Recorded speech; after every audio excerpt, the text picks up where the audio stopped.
Hello दोस्तों, तो आप सभी कैसे हैं। आज हम करेंगे प्रश्न नंबर 2। कहता है, एक इंजीनियरिंग के विद्यार्थी को एक पतली एल्युमिनियम की शीट का प्रयोग करते हुए एक मॉडल बनाने को कहा गया एक ऐसा बेलनाकार का हो जिसके दोनों सिरे पर शंकु जुड़े हुए हों। इस मॉडल का व्यास 3 सेंटीमीटर है और लंबाई 12 सेंटीमीटर है। यदि शंकु की ऊंचाई 2 सेंटीमीटर है तो रचेल द्वारा बनाए गए मॉडल में हवा का आयतन ज्ञात कीजिए। उसकी हवा का आयतन हमें ज्ञात करना है। इतना आ गया। अब ये कहता है, यह मान लीजिए कि मॉडल की आंतरिक और बाहरिक विमाएं लगभग बराबर है। सबसे पहले ये कह रहा है, एक बेलनाकार है,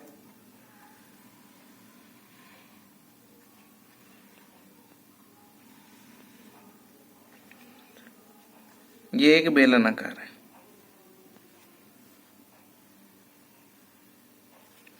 उसके बाद कहता है कि इस पे 2 शंकु लगे हुए हैं, एक ऊपर और एक नीचे, इस प्रकार से।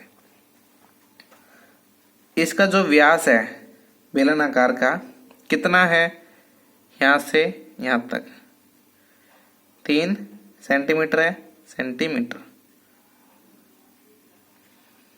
और कहता है इसकी ऊंचाई 2 सेंटीमीटर है। इस पूरे की ऊंचाई कितनी दे रखी है, 12 सेंटीमीटर पूरे की ऊंचाई।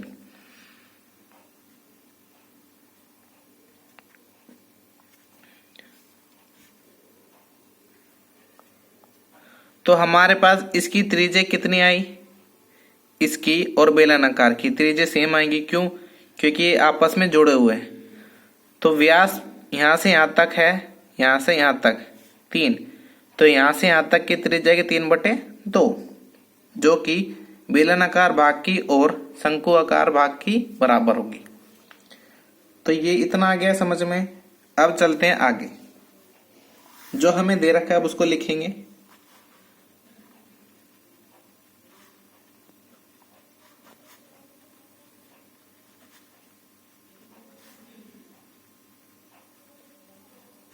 शंखाकार भाग की ऊंचाई, यहाँ पे एक शंकु है, एक दूसरा, तो यहाँ पे H1 लिया है, किसको, इसको। H2 ले लेंगे, इसको। तो ऊंचाई है इसकी 2 सेंटीमीटर की।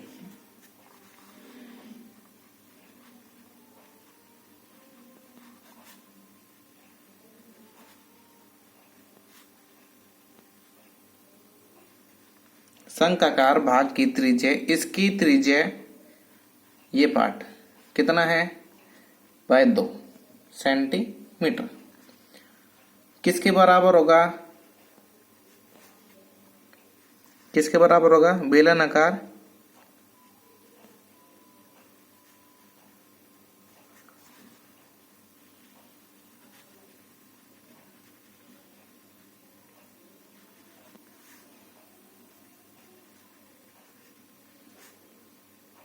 तीन बटे दो सेंटीमीटर, 3/2 सेंटीमीटर, ऐसे। इतना आ गया। अब हमें कहता है कि इसकी ऊंचाई, इस पूरे यहां से यहां तक की ऊंचाई 12 सेंटीमीटर है। मुझे यहां से और यहां तक की ऊंचाई चाहिए। तो क्या करूंगा, इस 12 में से यहां से इस 2 को और यहां से इस 2 को हटा दूंगा, तो इसकी ऊंचाई पता चल जाएगी।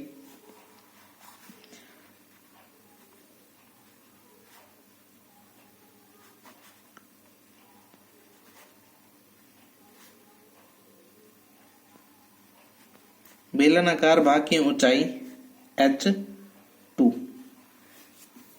H1 किसको दर्शाता है, इसको, इनकी ऊंचाइयों को, बराबर है, ठीक है। और H2 इसकी हाइट को। तो पूरी हाइट में से हम इन दोनों पार्ट को हटा देंगे, 12 माइनस, तो ये 2 शंकु हैं, तो 2, इसकी ऊंचाई दे रखी है 2 सेंटीमीटर। 12 - 4, तो कितना आ गया 8 सेंटीमीटर। तो बेलनाकार भाग की ऊंचाई आ गई हमें 8 सेंटीमीटर, इतना आ गया। अब कहता है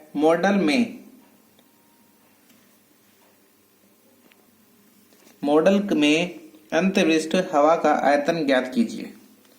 अब वह आयतन निकालेंगे कैसे? बेलनाकार भाग का आयतन जमा में दो शंकुओं का आयतन।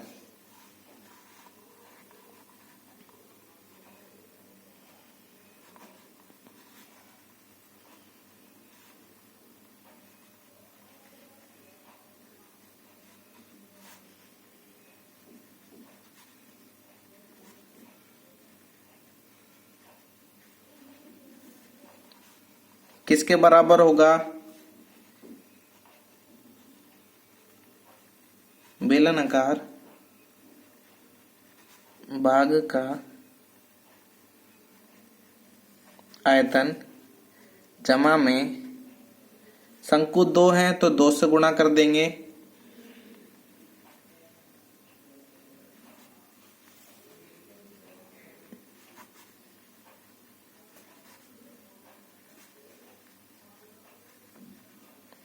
अब लगाएंगे हम फॉर्मूले। बेलनाकार के भाग के लिए क्या फॉर्मूला है? पाई आर स्क्वायर एच। एच कौन सा लेंगे? H2 वाला। क्यों? बेलनाकार भाग की ऊंचाई हमें H2 मानी है। जमा में ये 2, ये रहा, इसका आयतन 1/3 पाई आर स्क्वायर H1, इतना आ गया। ये फॉर्मूला लिखा हमने। अब हम क्या करेंगे? जो वैल्यू हमें पता है उस वैल्यू को पुट करेंगे। वैल्यू पुट करने के बाद आगे देखते हैं क्या होता है। पाई आर की जगह क्या है? 3/2 गुणा में 3/2 का स्क्वायर।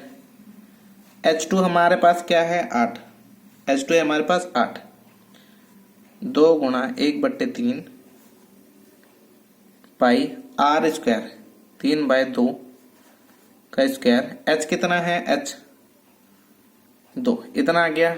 जो पार्ट कटता है उसे काट देंगे, जो रह जाता है उसे छोड़ देंगे। तो यहां से हम क्या करेंगे? यहां पे हो गया 3 का स्क्वायर करेंगे तो 9, और यहां पे हो गया 4। 4 को 8 से कटा तो कितना आ गया? 2। 2 को 9 से गुणा कर देंगे तो कितना आ गया? मोटा मोटा इसको यहां कर देते हैं,